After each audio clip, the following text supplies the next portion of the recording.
Hello everyone, in this video I will guide you how to fix screen rotation not working on Samsung S24 FE. Let's start the video. First of all, restart device. Just click and hold side power button and click on this restart icon. Again tap on this restart icon, you will see your phone is restart. After restarting, enter phone pin. You will see your problem is solved. But if it not solved, if you want to fix this problem, go to app library, click on settings app.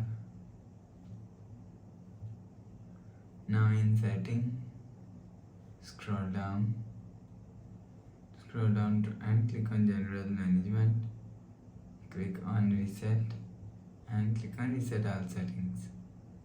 Reset setting, enter phone pin, click on continue. Again tap on reset, you will see your problem is solved. But if it's still not solved, click on settings app, scroll down and click on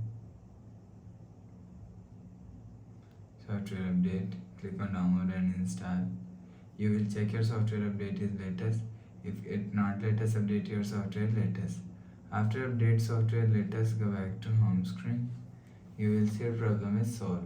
So please subscribe for more new latest videos. Thanks for watching.